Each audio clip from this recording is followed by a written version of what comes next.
fumée. Je m'écriai alors, malheur à moi, je suis perdu, car je suis un homme aux lèvres impures. J'habite au milieu d'un peuple aux lèvres impures.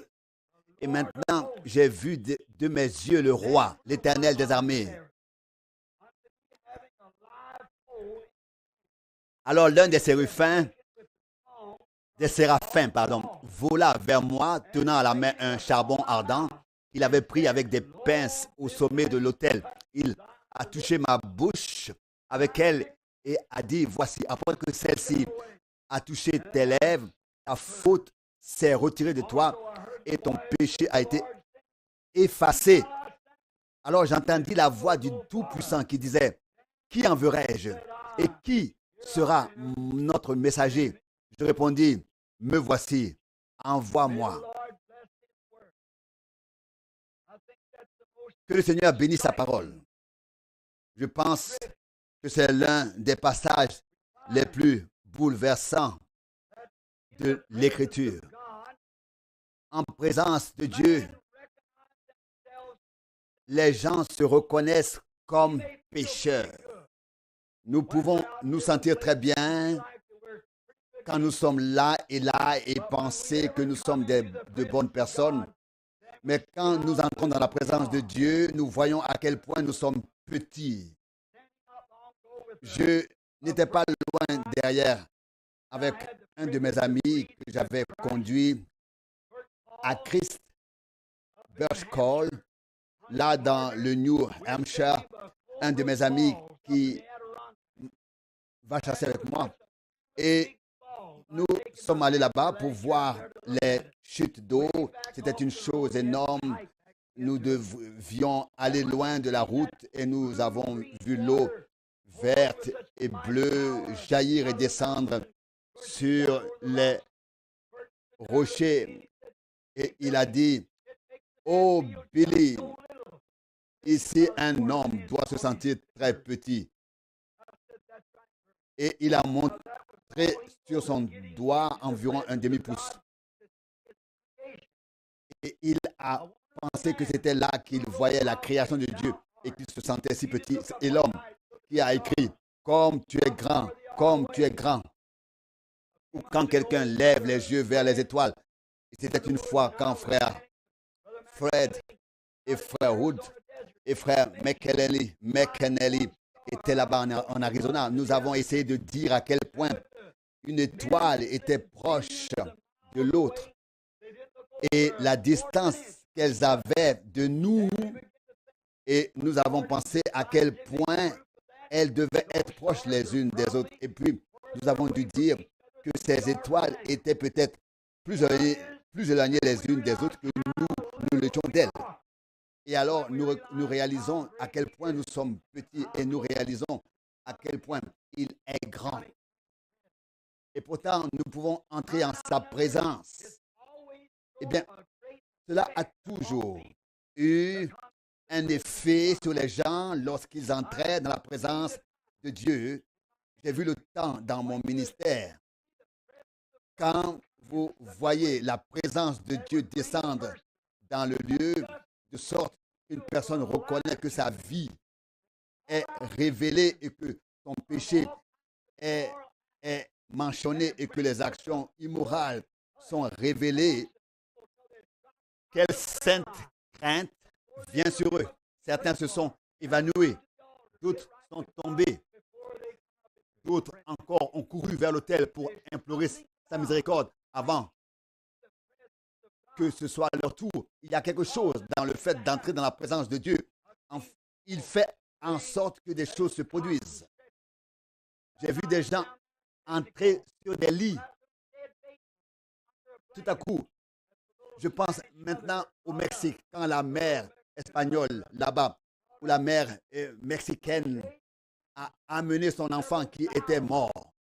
Plusieurs milliers de personnes ont vu l'enfant revivre. Peut-être 50 ou 70 000 personnes se sont rassemblées et ont vu cet enfant revenir à la vie. Beaucoup se sont évanouis, d'autres ont levé les mains et remercié Dieu. Ils ont ils ont compris, un homme ne peut pas le faire. Ils étaient et l'ont reconnu en présence de Dieu qui seul peut faire ces choses. J'ai entendu des hommes divins parler. Il a été dit de Charles, des hommes de Dieu dont parler. Il a été dit de Charles Finet, un tout petit homme qui n'a jamais pesé plus de 10 livres, mais qui avait une manière puissante de parler. Et un jour, il testait l'acoustique d'un bâtiment. À l'époque, il n'y avait pas encore de haut-parleur. À ce moment-là, un homme était en train de faire des réparations en haut de la tribune. Quand il a vu que des gens entraient, il est resté là, en haut de la tribune, sans bouger. Et M. Finet, il est allé avant le réveil pour essayer la salle et l'acoustique et comment la voix sonnait. Et il est allé à la tribune et a crié « Répentez-vous, sinon vous mourrez !» Et l'homme a eu une telle impression qu'il est tombé de l'estrade sur le sol et a crié. Et il a crié. Il a prêché avec tant de force à Boston autrefois, car aucune église ne pouvait contenir sa foule. Il parlait si puissamment, il décrivait l'enfer de telle manière que les gens s'effondraient, d'autres s'effondraient dans la rue et criaient en présence de Dieu. C'était un prédicateur puissant. Les prédicateurs capables de proclamer la parole apportent la présence de Dieu sur la réunion, sur l'assemblée. Sinon, les gens ne reconnaîtront pas la présence de Dieu. Alors, quand le premier homme, dès qu'il a péché, a fauté et qu'il devait entrer dans la présence de Dieu, il n'a pas pu venir. Il s'est caché. Il a dû se cacher et a essayé de se couvrir lui-même de feuilles de figuier, car il savait que dans la présence de Dieu, qui a tout créé, il ne pourrait pas subsister. Telle était la réaction du premier homme après le premier péché. Le péché était entré dans sa vie. Il a essayé de se cacher. Vous voyez, à l'époque, le péché n'avait pas encore pris pied, n'avait pas encore pris racine, comme maintenant en l'homme. Il avait peur d'entrer dans la présence de son Créateur. Il ne voulait pas venir avant que le Seigneur Dieu ne l'appelle. Ne l'ait appelé. Nous pouvons revenir en arrière et passer en revue le verset 3 de la Genèse 17, lorsque Abraham, ce patriarche, donc Genèse 17, verset 3, est entré dans la présence de Dieu et que le Seigneur lui a parlé et s'est révélé à lui comme le Dieu tout-puissant. Abraham est tombé sur sa face. Ce grand serviteur de Dieu n'a pas pu tenir en présence de Dieu, bien qu'il l'ait déjà servi fidèlement pendant 25 ans. Mais lorsque Dieu est entré dans sa présence, il est tombé parce qu'il ne pouvait pas tenir en la présence de Dieu. Dans Exode 3, nous trouvons que Moïse, le grand serviteur de Moïse, le grand serviteur et prophète de Dieu, lorsqu'il était là, dans le désert, avant d'en sortir, il était né dans un but destiné à être prophète dès le ventre de sa mère. Il a essayé par la formation, partout, de libérer son peuple, car il avait compris qu'il y était destiné. Mais la formation théologique ne lui a pas servi. Il était très instruit. Il a même pu enseigner la sagesse aux Égyptiens. Il savait le dedans et le dehors. Il connaissait l'écriture de A à Z. Il connaissait les promesses que Dieu avait faites. Mais tout cela avec son intelligence. Jusque-là, c'était un grand homme militaire. Mais un jour, là, dans le désert, il est entré dans la présence de Dieu. Il a enlevé ses chaussures. Il savait, je me tiens sur une terre sainte. Il n'a pas pu tenir bon lorsqu'il était en présence de Dieu. Il est tombé comme Abraham sur sa face en présence de Dieu. Dans Exode 19, verset 19, lorsque le peuple élu de Dieu était sorti, et nous savons que c'était par Abraham, Isaac et Jacob, puis les patriarches. et des années passèrent, mais c'étaient des hommes saints, de grands hommes, un peuple élu, un peuple sanctifié pour le Seigneur. Ils ont servi Dieu toute leur vie. Et un jour, Dieu dit, rassemble Israël, je vais leur parler. Et lorsque Dieu est descendu sur le mont Sinaï et que toute la montagne était en feu et que la fumée montait comme d'une grande fournaise et que la voix de Dieu tonnait, alors le peuple a dit, laisse Moïse parler et non Dieu, sinon nous mourrons. Les hommes en présence de Dieu, où les hommes reconnaissent qu'ils sont pécheurs, ils étaient tous circoncis selon la loi. Ils ont gardé les commandements. Mais quand Dieu a parlé et qu'ils étaient en sa présence, ils ont réalisé qu'ils ne pourraient pas tenir. Il leur manquait quelque chose. Ils ne pouvaient pas tenir. Oui, ils ont dit, laisse parler Moïse et non Dieu. Car si Dieu continue à parler, nous devons tous mourir. Que Moïse nous parle. C'est dans Luc 5, au verset 8, quand Pierre,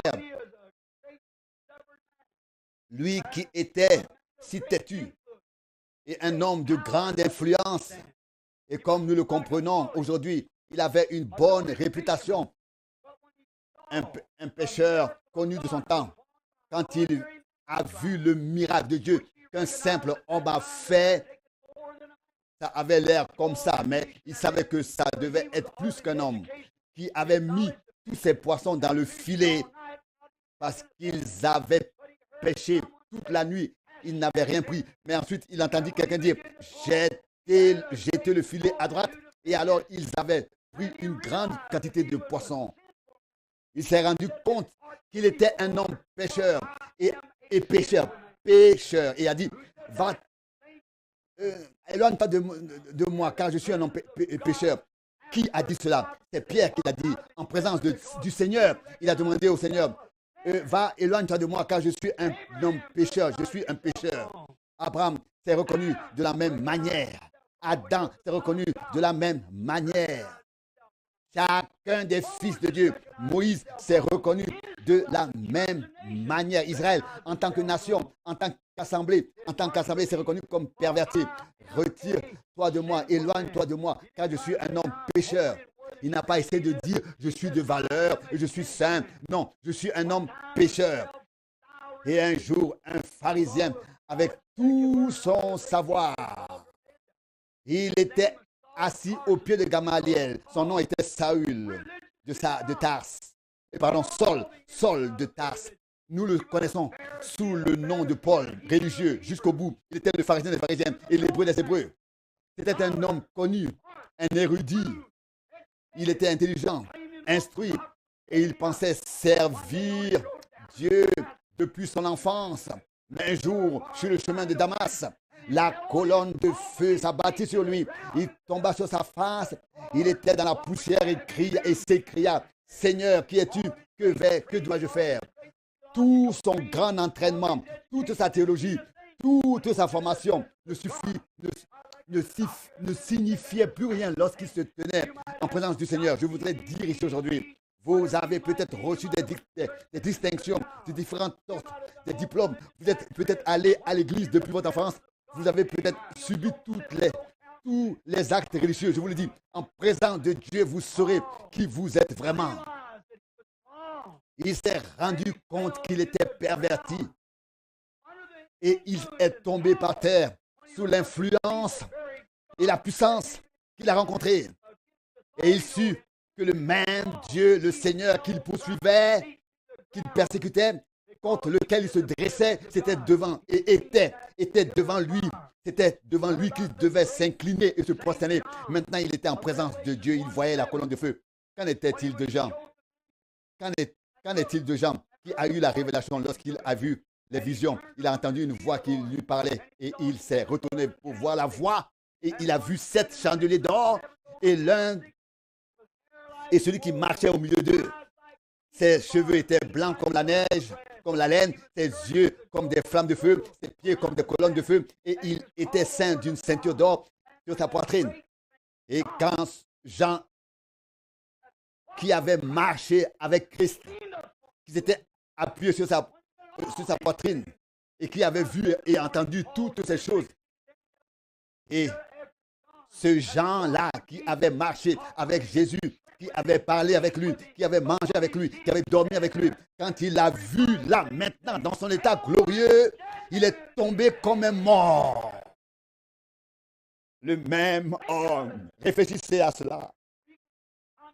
Nous pouvons venir à l'église, nous pouvons louer Dieu, mais frère, quand vous verrez qu'il vient, quelque chose sera différent pour nous. Nous pouvons penser que nous avons tout fait, que nous avons payé la dîme, que nous avons offert le sacrifice, l'offrande, que nous sommes venus au service divin et que nous connaissons tout cela. Mais quand vous le verrez, tout changera. Oui, cela arrivera. Ce grand homme Jean, un tel homme dont la Bible dit ici, Apocalypse 1, verset 7, il est tombé comme mort à ses pieds. À ses pieds. Après avoir été en communion avec Christ pendant 3 ans et demi et avoir été l'un des rédacteurs de l'épître et s'être assis à table avec lui, avoir dormi avec lui, avoir été en communion avec lui, l'avoir accompagné partout où il allait. Et quand il l'a vu maintenant, la vie l'a quitté. Il est tombé comme un mort sur le sol.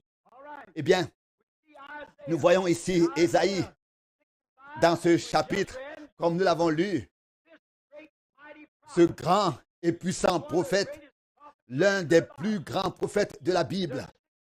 Il y a 66 livres, 66 Bibles dans la Bible, et il y a 66 chapitres dans Ésaïe. Ésaïe commence depuis le début, comme s'il commencerait avec Moïse, avec la jeunesse, et au milieu il commence par le Nouveau Testament, et à la fin il parle du royaume millénaire, du millénium. Regardez, c'est parfait. Ésaïe était l'un des principaux prophètes, mais il s'était appuyé sur Osias, le roi, dans le temps. Et oui, c'était un homme bon, et il était juste. Le roi, c'était un bon roi. Et il a reconnu qui était Ésaïe. Et Ésaïe a eu des visions, il était prophète, il prêchait la parole, il était prédicateur. C'était un homme saint. Mais un jour, là-bas dans le temple, il est tombé. Il a été pris en extase et il a vu la gloire de Dieu. Il a vu les anges avec des ailes au-dessus du visage, avec des ailes au-dessus des jambes et avec les ailes. Il volait en criant Saint, Saint, Saint.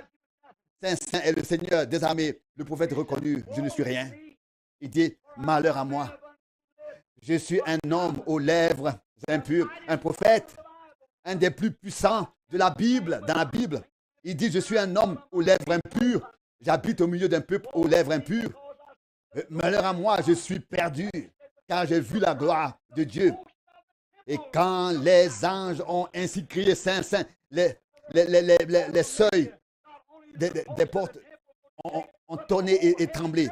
Mais le temps vient où non seulement les montants de la porte du temple, mais la terre entière sera ébranlée et les montagnes seront ébranlées. Et on dira, je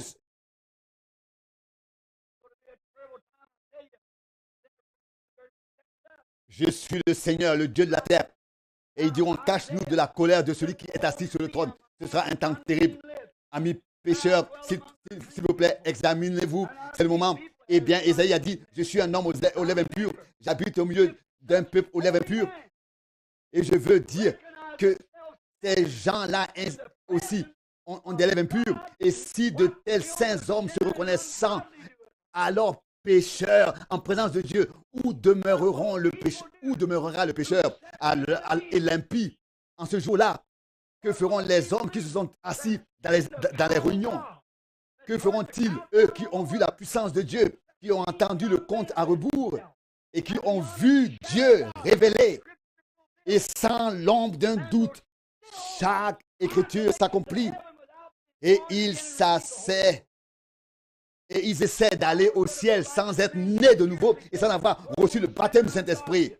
Si le juste est à peine sauvé, où restera l'impie et le pécheur?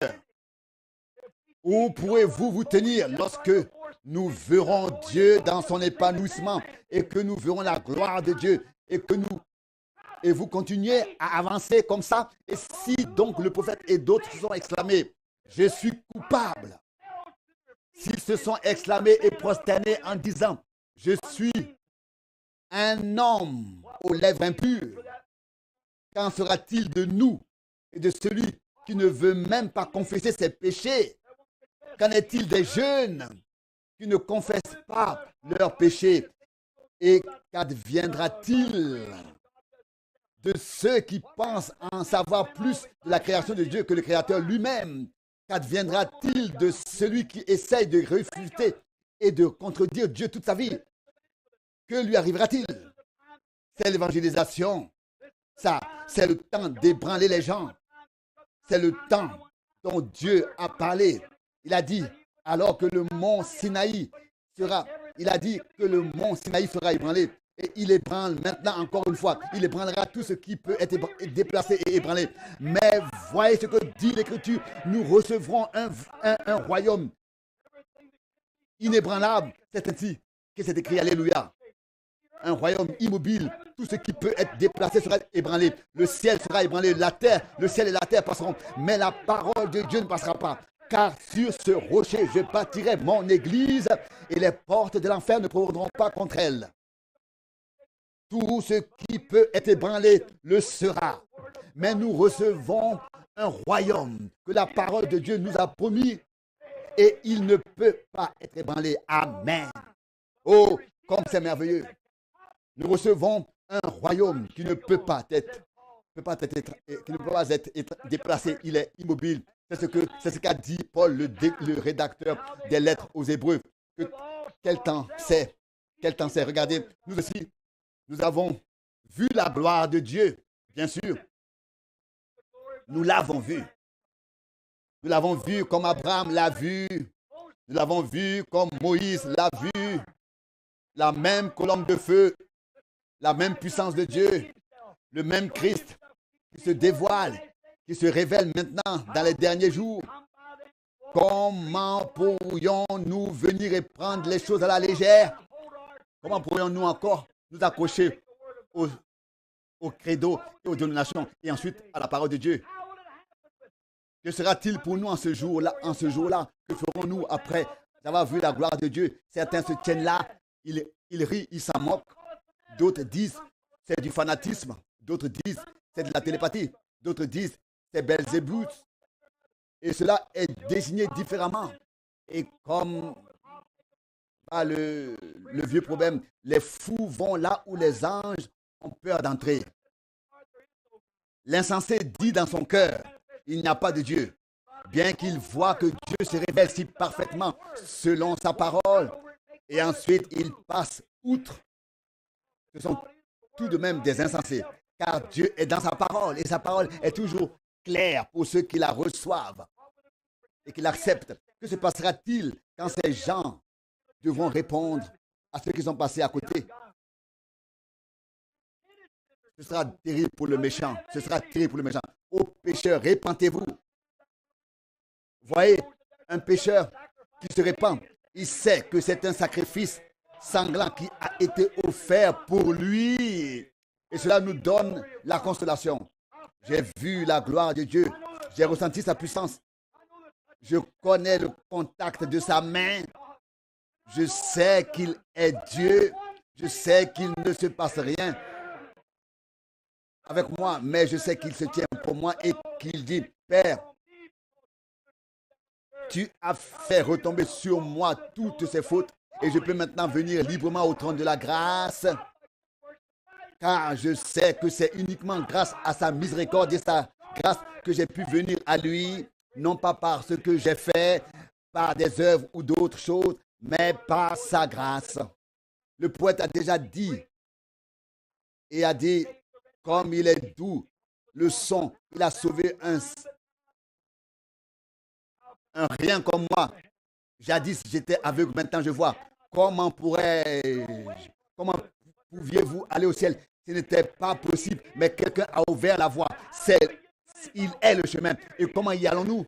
par un seul esprit, son esprit, nous sommes baptisés en un seul corps et ce corps sera ressuscité sur toute la terre et enlevé en ces derniers jours. Amen. Bien sûr. Mais ceux qui se sont repentis n'ont pas besoin de s'inquiéter. Maintenant, quand nous sommes entrés dans sa présence et que nous savons que nous sommes en sa présence, nous voyons qu'il fait ce qu'il a fait quand il était sur terre. Voyez, comment reconnaissez-vous l'arbre? C'est par le fruit. Comment reconnaissez-vous la vraie église? C'est par le fruit. Jésus a dit, celui qui croit en moi fera les œuvres que j'ai faites. Il dit, ceux qui croient seront suivis par ces signes. Voyez, il n'a pas dit que nous devions construire des dénominations. Il n'a pas dit que nous devions établir des statuts et des credos de foi. Non. Au contraire, il nous a mis en garde. Il a dit que celui qui enlève ou ajoute, sa part sera prise de l'arbre de vie. Voici, nous ne devons pas faire ces choses, mais nous devons demeurer dans la parole. Ici, un homme est envoyé par Dieu, il demeurera à la parole, dans la parole, car Dieu ne peut demeurer qu'avec la parole. Il demeure avec sa parole. Et si nous entrons dans sa présence, et si quelqu'un entre dans sa présence, il est transformé pour toujours. Vous ne le reconnaissez plus. Vous voyez, il y en a qui entrent dans la présence de Dieu. Ils ne s'en préoccupent pas. Il n'était pas destiné à la vie éternelle. Mais si quelqu'un est destiné à la vie éternelle et vient en sa présence, il est transformé. Vous voyez, la prostituée de Samarie, autrefois, elle était en mauvaise posture dans sa tête et dans son corps. Mais lorsqu'elle vit et parla à cet homme, puis elle dit, nous savons que lorsque le Messie viendra, il nous dira tout. Qui es-tu? Et il répondit, c'est moi qui te parle. Et elle n'avait plus de questions, mais elle savait que maintenant la responsabilité est sur moi. Je suis entré dans la présence de Dieu.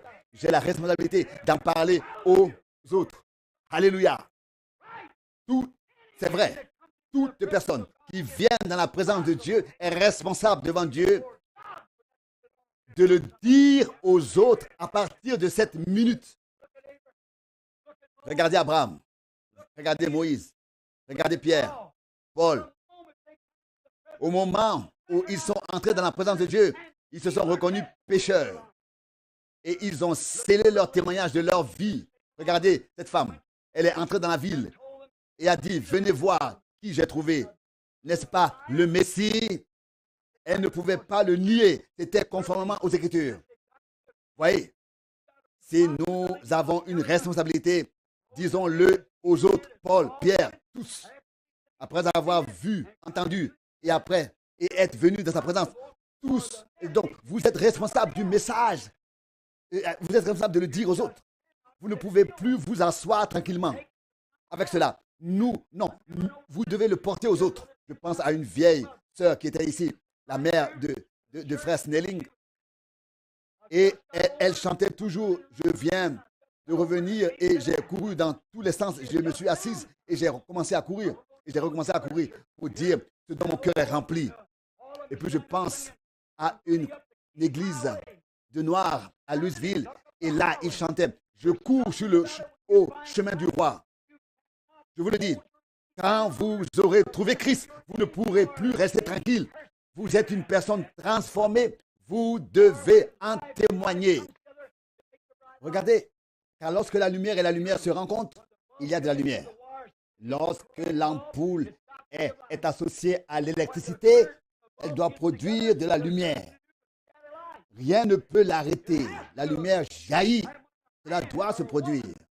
Et si un homme, une femme est prédestiné à la vie éternelle et qu'il voit le courant de Dieu arriver et qu'il est allumé, alors la lumière se fait. Peut-être que vous n'avez pas 500 watts, peut-être que vous avez seulement 10 watts, mais laissez briller la lumière qui vous a été donnée.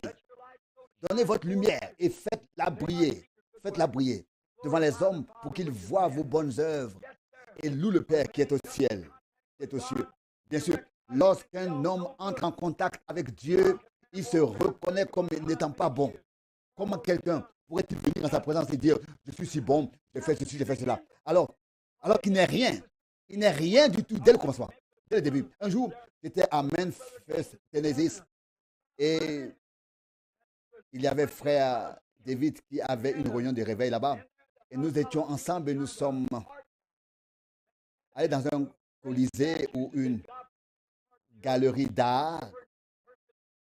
Et ils ont exposé différentes choses du monde entier là-bas. Et puis, ils avaient une chose. Ils ont déterminé la valeur d'un homme. Et il était écrit au-dessous que sa valeur totale était de 84 centimes. Ils ont calculé la composition du corps, tout. Le résultat d'un être humain est en dessous. Il y avait 84 centimes. Des hommes se tenaient à côté de nous et ils se disaient les uns aux autres, l'un à l'autre, j'aime, nous ne valons rien du tout.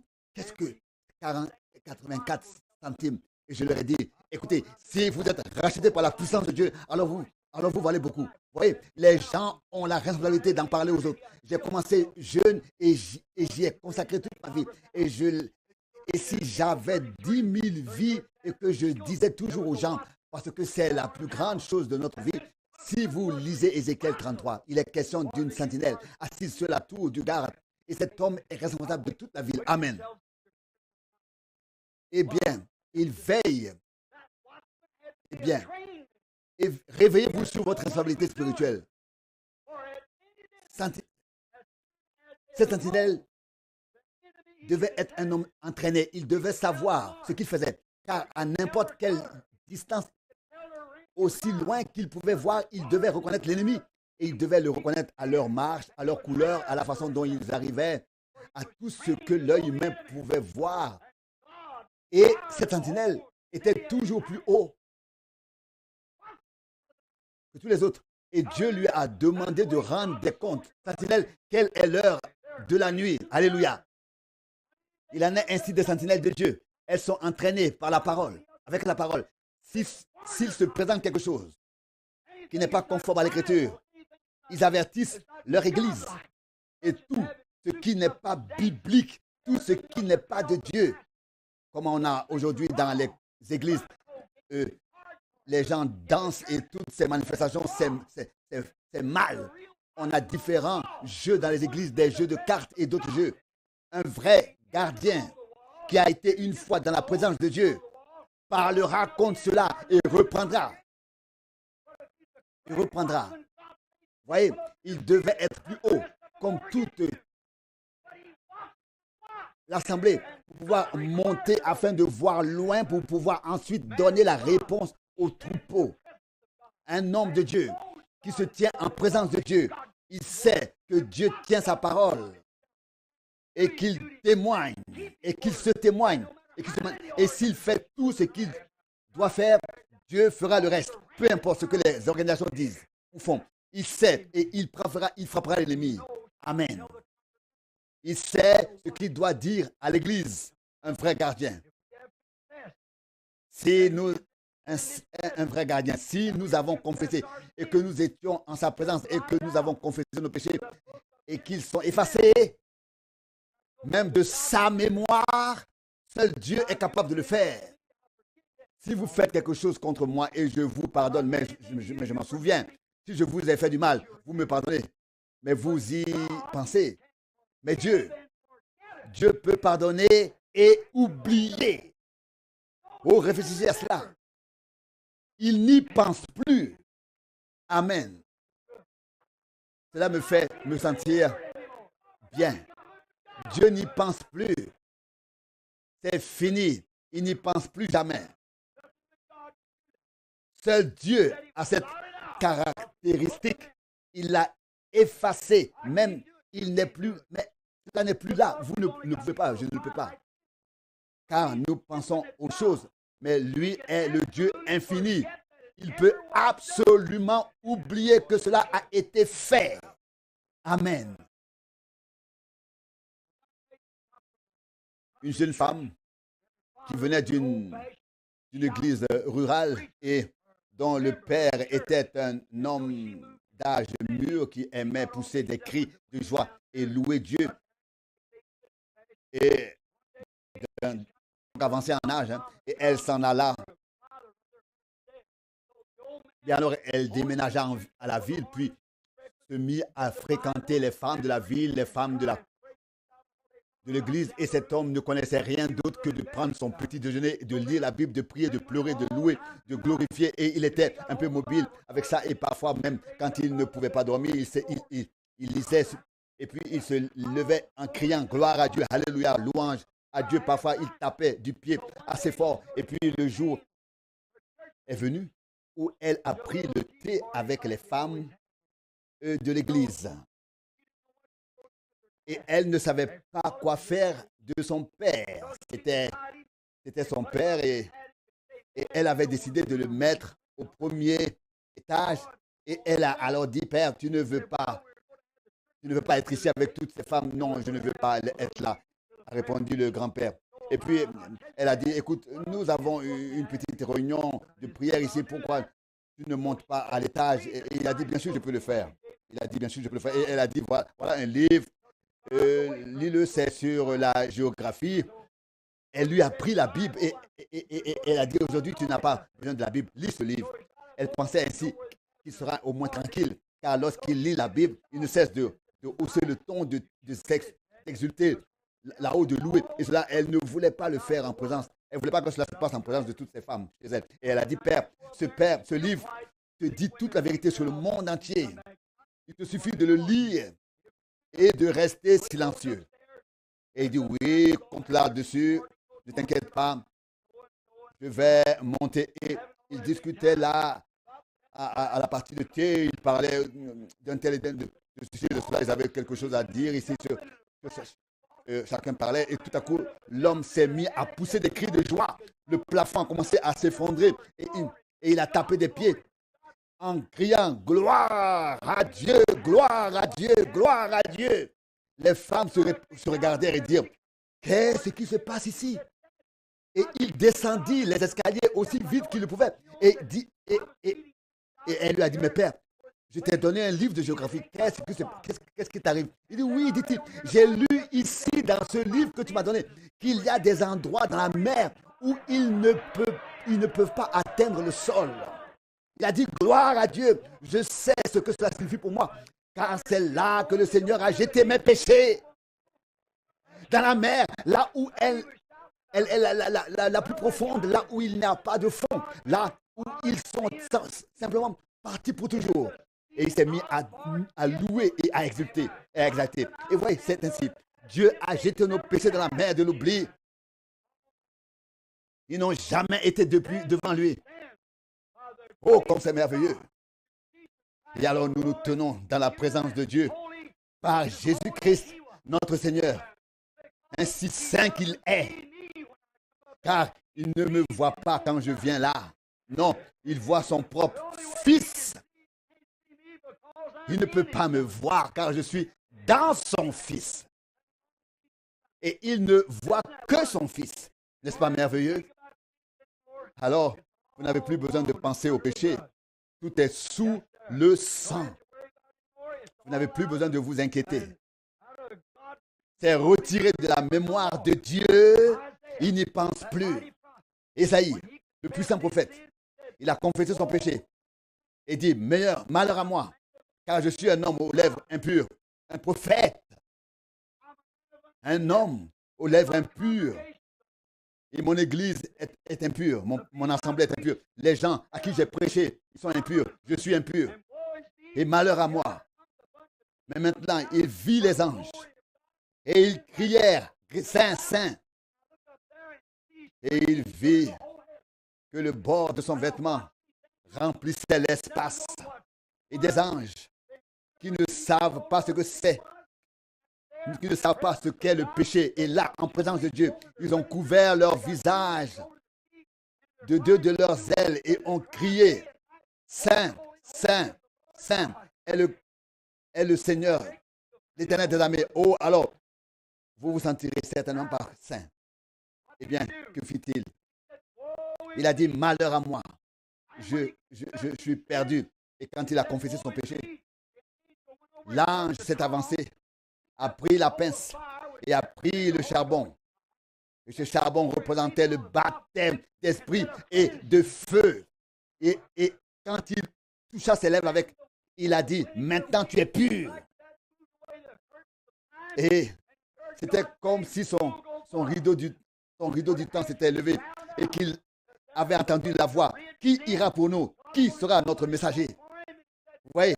Et là, la réponse est, me voici, envoie-moi. Il était en présence de Dieu, avait confessé son péché, avait été purifié de son péché et était prêt pour le ministère. Amen. Comme l'a dit le poète, des millions meurent dans le péché et la honte. Ils écoutent leur dernier appel. Hâte-toi, mon frère, hâte-toi de les aider et dis, Maître, me voici. Quand je pense à l'Afrique, à l'Inde, au monde entier, des millions de païens, ils crient, grâce, qui ira? Ce n'est pas un tract, ou alors une brochure, mais Jésus-Christ lui-même qui doit leur être apporté. Quelqu'un qui soit en sa présence, comme Moïse qui pouvait leur donner la délivrance. Pas une adhésion à une église, mais une libération pour l'âme. Quelqu'un, un homme de Dieu. Eh bien, Ésaïe a confessé son péché et a été purifié après que Jacob eut lutté avec Dieu toute la nuit et confessé son péché. Vous vous rappelez que cela s'appelait Puniel et que ce mot signifie en hébreu la face du Dieu Tout-Puissant. Puniel. Jacob, c'était un imposteur. Vous savez ce que signifie son nom? Trompeur.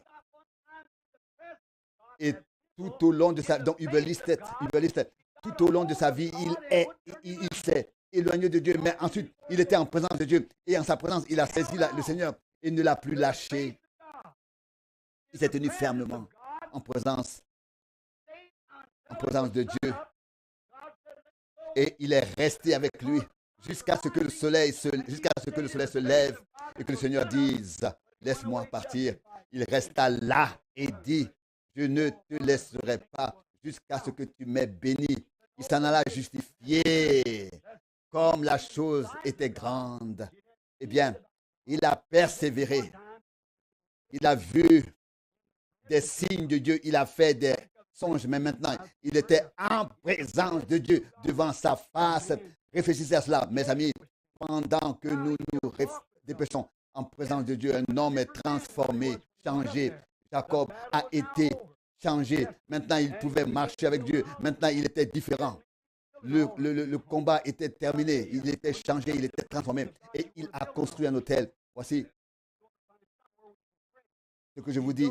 Quand vous êtes entré dans la présence de Dieu, vous voulez construire un hôtel. Vous avez besoin d'un endroit où vous pouvez prier. Il a été purifié. Et Jacob a été transformé. Avant, il était un imposteur. Maintenant, Jacob était un Israël, un prince de Dieu. C'est ce qui s'est passé avec lui. C'est ce qui lui est arrivé. Il était un imposteur, un surintendant, un injuste, un impie, un trompeur et un séducteur. Il a usurpé le droit d'aînesse. Il a fait d'une mauvaise manière. Il a trompé tous ceux qui ne faisaient que passer sur son chemin. Il a trompé son beau-père. Il a trompé son père, sa mère. Il les a tous trompés. Partout où il allait, il trichait. Mais il était toujours en train de fuir Dieu. Mais quand il est entré dans la présence de Dieu, il s'est reconnu pécheur. Et que fit-il? Il a vu son importunité. Il a rencontré celui qui il ne savait pas si cela lui serait accordé encore. Mais il est resté là jusqu'à ce que son péché soit effacé. Dieu l'a pris dans sa présence. Dieu a une façon de prendre les gens en sa présence.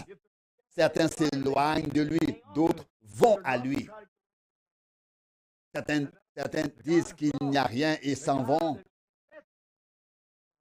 Non, mais celui qui confesse ses péchés, ils lui seront pardonnés. Celui qui les couvre, ils ne leur seront pas pardonnés. Jacob, Le lendemain, parti à la rencontre d'Ésaü, il n'avait plus besoin d'aide. Non, il n'avait pas besoin d'une armée. Non, il avait construit l'autel et fait confiance à Dieu.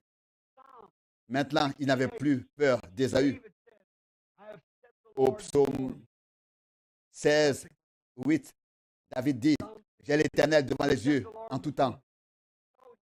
Psaume 16, verset 8, le Seigneur est devant mes yeux en tout temps. Voici, il n'était plus dans la confusion. Il voulait être certain que la présence de Dieu était avec lui. David a dit, le Seigneur est devant moi en tout temps. Eh bien, moi, David, j'ai toujours le Seigneur devant moi. Il est toujours sûr de cela, toujours sûr de la présence de Dieu. N'est-ce pas une leçon pour nous tous que de mettre le Seigneur devant nous afin d'être sûr de sa présence? Mettez-le en première place, en premier devant vous. Et alors, vous ne pécherez pas. Si vous connaissez que vous êtes continuellement en présence de Dieu, si vous savez que Dieu est autour de vous, vous ferez attention à ce que vous dites. Un homme, s'il pense que Dieu n'est pas là, aura envie des femmes, il volera, il trompera, il mentira, il fera n'importe quoi s'il pense que Dieu ne le voit pas. Mais mettez-le en présence de Dieu et là, tout s'arrêtera. David a dit, j'ai toujours mis le Seigneur devant moi. C'est une bonne chose. Il n'est pas étonnant que Dieu ait dit, c'est un homme selon mon cœur. Les gens font n'importe quoi quand ils pensent que Dieu ne les voit pas. Mais quand ils réalisent que Dieu est proche, ils se reconnaissent comme pécheurs. Même les pécheurs doivent s'excuser en présence de ceux qui sont sanctifiés. Ils ne raconteront pas de blagues sales. Non, ils cesseront de le faire. Car ils savent qu'ils sont dans la présence de Dieu.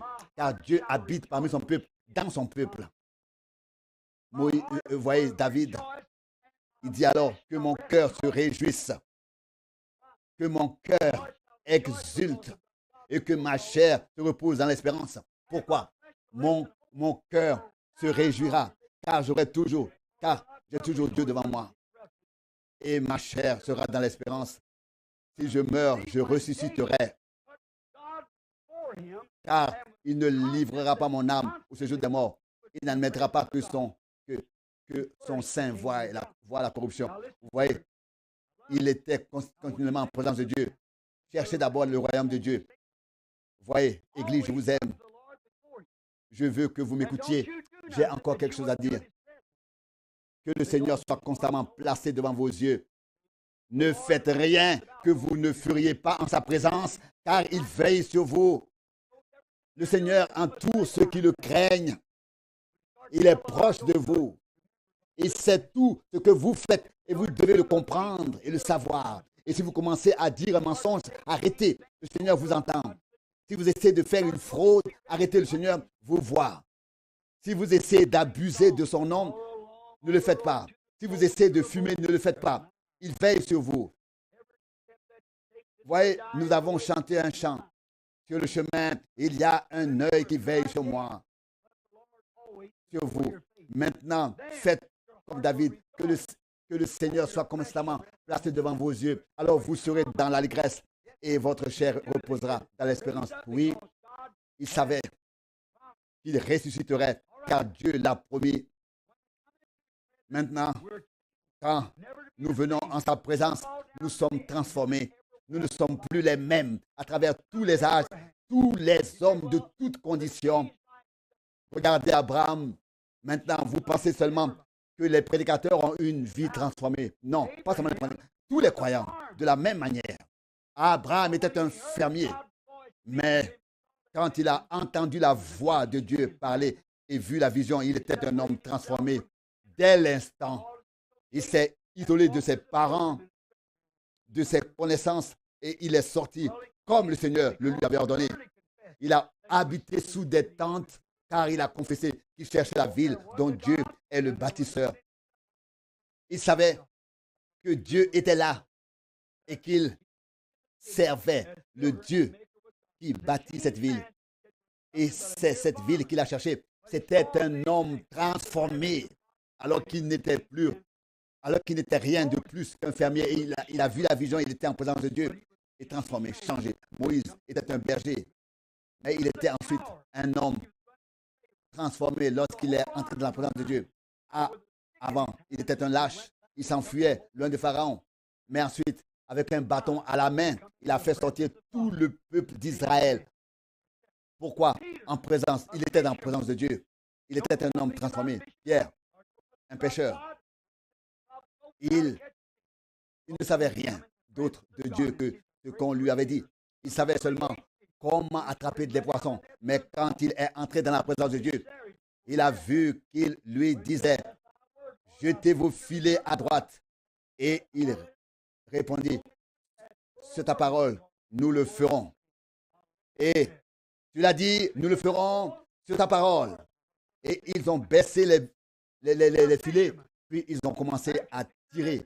Et il a dit, Seigneur, retire-toi de moi. Je suis un homme pécheur. Il n'était plus le même. Non. Regardez, on lui a alors donné les clés du royaume des cieux. Paul, un pharisien rigide, formé à la religion de l'époque et érudit, l'un des chefs des savants. Mais alors, quand il a vu la colonne de feu devant le Dieu qu'il persécutait, dans l'ignorance, il était un pharisien, il ne croyait pas que Dieu puisse se révéler comme un homme. Oui, mais alors, quand il a vu la colonne de feu et entendu, je suis Jésus, il a su ce que c'était. Il a répondu, je suis Jésus, que tu persécutes. Regardez. Et plus tard, il a pu dire, comment avez-vous été baptisé? Il était dans la présence de Dieu. Il était transformé depuis ce jour-là, dans la présence de Dieu. Le Seigneur transforme. Finney, un avocat, là-bas, à Philadelphie. Mais quand il est entré dans la présence de Dieu, il a tout abandonné et est devenu le prédicateur le plus puissant de cette nation. Maintenant, quelqu'un pourrait dire, je suis un prédicateur. Et donc, on est venu voir Finney et on lui a dit, tu es un prédicateur puissant, mais tu as besoin du baptême du Saint-Esprit. C'était une heure de prière à laquelle assistaient surtout des femmes et on lui a encore dit, tu as besoin du baptême du Saint-Esprit. Et elles ont dit, prie donc une fois à ce sujet. Et puis le temps est venu pour lui de le présenter à Dieu dans la prière. Et il a dit, ah Seigneur, mon Dieu, que vais-je faire? Et il est entré alors dans la présence de Dieu et a réalisé qu'il y avait un but. Et les larmes ont coulé. Et il s'est dit, peut-être que ces femmes ont raison de me dire de prier pour le baptême de l'Esprit. Et je me suis dit que maintenant, on m'avait vu prier ici et que je n'aurais pas honte de parler à mon patron. Pourquoi devrais-je avoir honte de parler à Dieu? Et puis, il est allé dans son bureau et a dit, Seigneur, aie pitié de moi. Je suis si lâche, j'ai eu honte de prier et d'être vu. Mais quand il s'est retrouvé en présence de Dieu, il a été transformé. Il a prononcé les mêmes sermons, mais des âmes sont venues à Jésus. Il était en présence de Dieu, maudit, un vieux cordonnier, connaissait à peine l'alphabet. Sa grammaire était très pauvre, avait beaucoup de lacunes.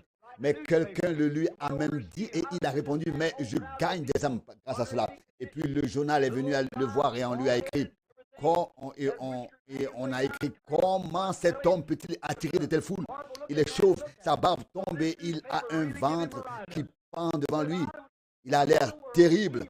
Et le journal l'a pris comme ça entre deux et ils ont écrit, nous ne voyons pas comment quelqu'un pourrait aller là-bas. Que voit-il dans ce Joyce maudit? Il a mauvaise mine, sa voix est criade et sa barbe pendouille et il est chauve comme une citrouille. Et comment quelqu'un va-t-il le voir? Et le manager de Moody vient le lire. Parce que Maudit ne pouvait pas le lire lui-même. Et il dit, oh Maudit a haussé les épaules. Il a dit, c'est clair, ils ne viennent pas pour me voir, ils viennent pour voir le Christ. Oui, il était en présence de Dieu.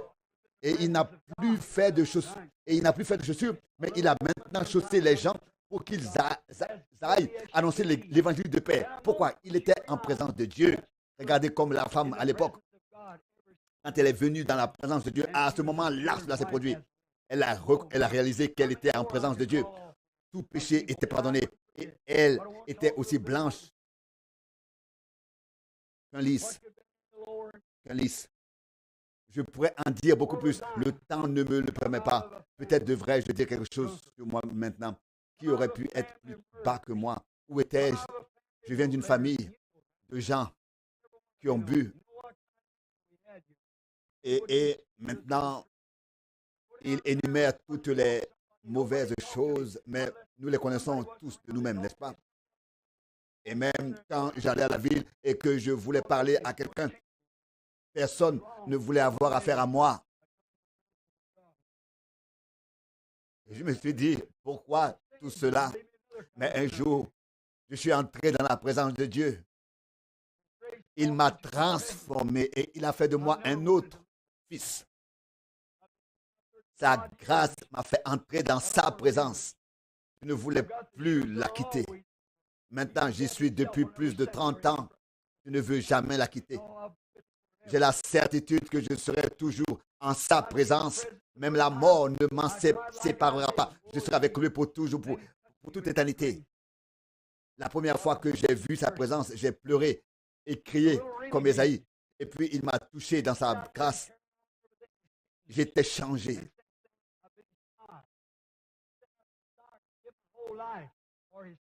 L'homme mauvais a été transformé, changé. Et depuis, je suis son enfant. J'ai un désir de mettre toute ma vie à son service. Si je pouvais avoir 10 000 vies, je lui donnerais toute. Cette vie est déjà presque, et cette vie est déjà presque épuisée. Déjà plus de 53 ans et déjà bien 32 ont été consacrés à l'évangile. J'aimerais en avoir encore 1000, car si vous venez une fois en sa présence, c'est lorsque vous vous rendez compte que quelqu'un que personne ne voulait aimer est maintenant aimé du Dieu Tout-Puissant. Personne ne prenait soin de moi. Maintenant, Dieu prend soin de moi. J'ai mis mes bras autour de sa croix et nous sommes devenus un. Je l'ai aimé depuis et il m'a rempli et il est tout ce dont j'ai besoin. Je suis heureux d'être l'un des siens ce soir. Et d'être l'un des siens ce soir. Et si le tentateur devait tout mettre en œuvre, non, dans sa grâce, je vivrai. Je vis pour mon Dieu. Mon cœur exulte. Et je voudrais le recommander à chacun. Vous qui êtes plein de soucis, vous qui avez des besoins, vous qui ne l'avez pas encore entendu, confessez-lui vos péchés. Dites-lui ce que vous avez fait de mal et venez à lui et vous verrez que le Saint-Esprit agira sur vous. Et vous vous exclamerez, Seigneur, me voici, emporte-moi, prends-moi. Vous pourrez alors dire, envoie-moi, je suis prêt. Alors vous pourrez chanter, je le louerai. Louer l'Éternel qui a été immolé pour les pécheurs. Et lui rendre grâce, lui apporter la connaissance, car son sang nous a lavé de toute tâche. Vivre en sa présence. Je suis venu ici aujourd'hui à la tribune. Je me suis senti si mal. Et j'étais en contact. J'étais au Kentucky avec des amis personnels. Et si j'étais resté là longtemps, ils m'auraient tué. Mais par leur bonté, bien sûr. Il y avait là les meilleurs cuisiniers que j'ai jamais vus dans ma vie. Et j'étais presque surchargé. L'une disait, Frère Branham, ne veux-tu pas encore manger ici? Veux-tu encore manger ici? Ici, oui, nous avons préparé ceci. J'avais tellement mangé que je ne pourrais presque plus bouger. Il aurait fallu me porter bientôt. Et c'est pourquoi je ne me sentais plus bien. Mais quand j'arrive en sa présence, tout est différent. Tout est fait, tout est fini. Oui, c'est ça. C'est ça. Oh, vive en sa présence. Je le louerai. Je le louerai. Louer l'agneau qui a été immolé pour les pécheurs.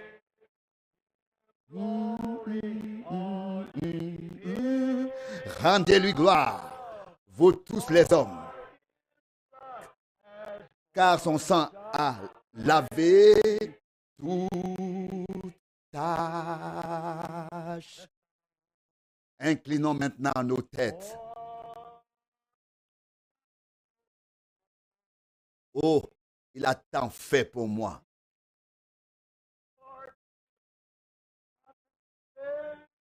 Il a pardonné toutes mes transgressions.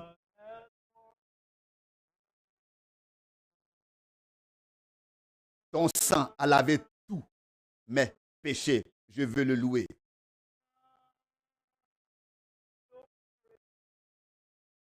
Je veux le louer.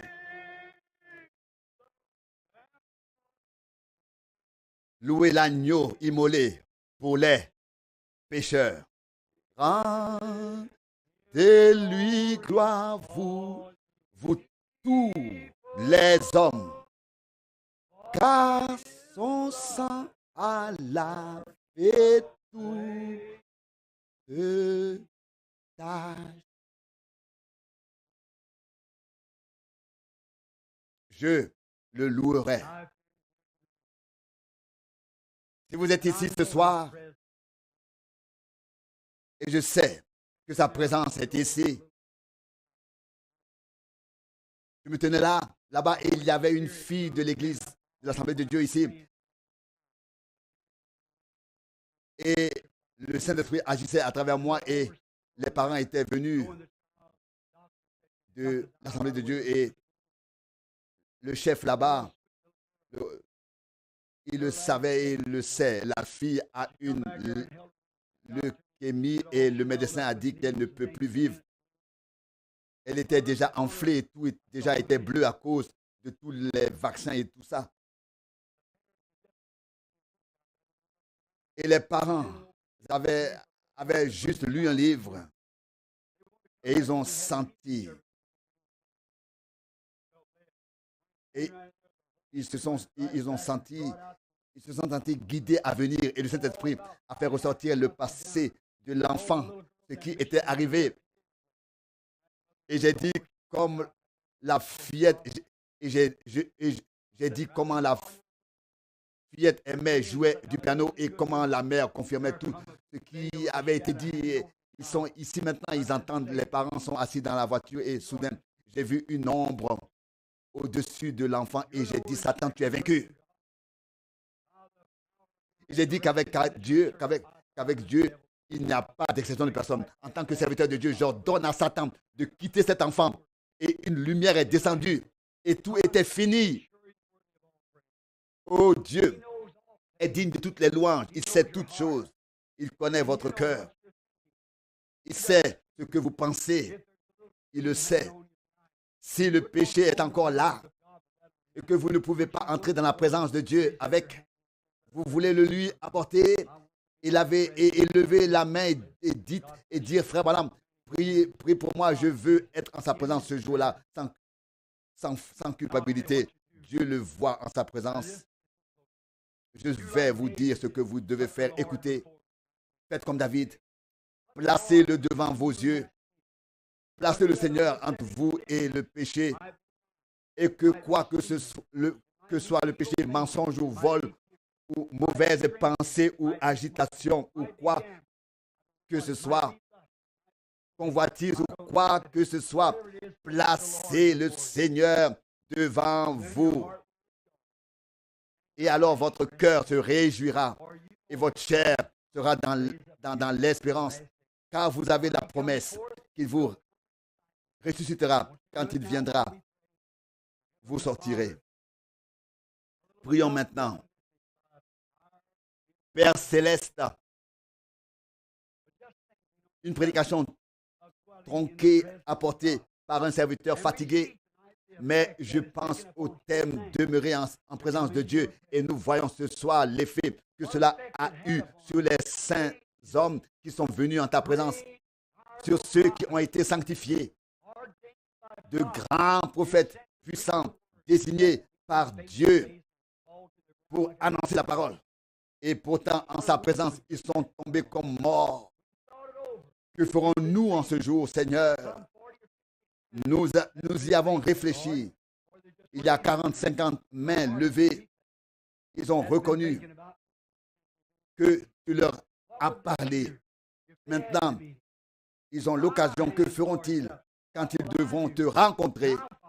Mes mains aussi sont levées. Que vais-je faire? Eh bien, Père, j'ai beaucoup de choses que je fais de travers. J'ai déjà confessé mes péchés ce matin. Seigneur, je te les ai confessés là sur la montagne quand il y avait du vent et de la neige. Je te les ai confessés et je t'ai demandé de me pardonner toute ma folie. Et les frères qui me confessent comme ton prophète, et à eux aussi, j'ai dû dire que j'ai fait une folie. Mais tu es si bon pour mon âme. Je n'ai pas caché mes péchés. Je veux être sincère devant toi et devant le peuple. Je les ai confessés, Seigneur, je me suis trompé. Je te demande pardon. Je suis dans l'erreur. Et je ne t'ai pas servi comme j'aurais dû le faire. Ah Seigneur, je confesse mon péché devant toi. Et je veux être purifié je veux qu'il soit purifié par le sang de Jésus. D'autres mains sont levées. Il y en a peut-être qui n'ont jamais demandé le pardon. Si nous confessons nos péchés, Dieu les effacera et les jettera dans la mer de l'oubli. Il ne se souviendra plus d'eux. Père, j'ai confessé mes péchés.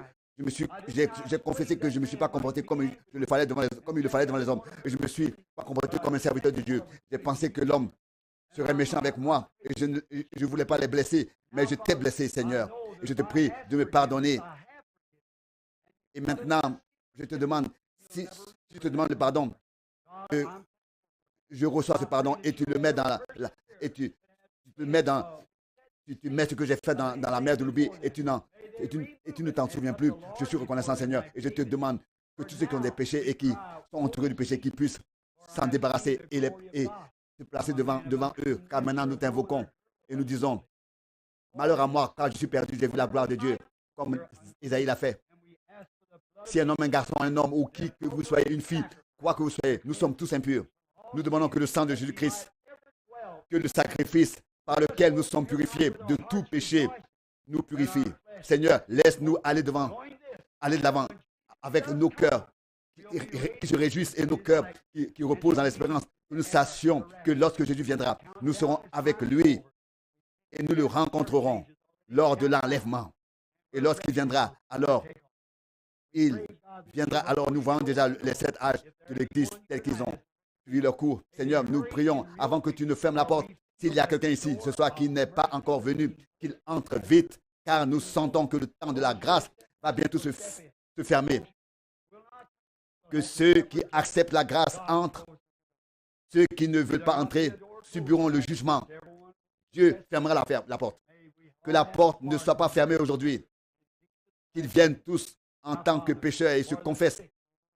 Et qu'ils reçoivent le pardon et la grâce au nom de Jésus-Christ. Maintenant, Père, je prie pour les malades, pour ceux qui souffrent, pour ceux qui sont dans le besoin. Que ta grâce leur donne tout. Qu'ils entrent maintenant en Christ, en sa présence, et qu'ils placent Christ et les promesses devant eux. Il était blessé à cause de mes transgressions, à cause de mes péchés, de mon péché, mais par ses meurtrissures, je suis guéri. Le Seigneur est devant moi. Qu'il s'agisse de maladie ou de quoi que ce soit, je ne serai plus ému. Je vais hardiment confesser que je suis guéri par ses blessures. Je suis guéri. Accorde le Seigneur à chacun. Et nous savons que si nous confessons du bout des lèvres et croyons du fond du cœur, nous avons déjà reçu ce dont nous avons besoin, selon nos désirs. Et il est écrit, si vous dites et croyez ce que vous prononcez, cela se fera. Nous croyons que tu nous purifies de tout péché et que tu guéris toute infirmité. Et donne-nous la grâce, Seigneur, de te servir. Sois avec ces personnes. Beaucoup voyageront encore loin ce soir dans l'obscurité, pendant plusieurs miles. Aucun mal ne leur arrive. Ils viennent du pays pour entendre ici le compte à rebours, pour entendre combien nous sommes proches de la fin. Je te prie, Seigneur, d'être avec eux. Que Dieu soit devant eux tout le temps, avant que quelque chose n'arrive, avant le voyage, avant même qu'ils ne bougent, avant qu'ils ne se lèvent, avant qu'ils ne se couchent. Que le Seigneur soit toujours devant eux. Quoi qu'il arrive, car il est à ma droite et je ne serai pas ému. Je ne serai pas ébranlé. Que leur cœur se réjouisse d'avoir ce qu'ils ont demandé, car Dieu l'a promis, et que leur chair se repose dans l'espérance. Nous le demandons au nom de Jésus. Amen.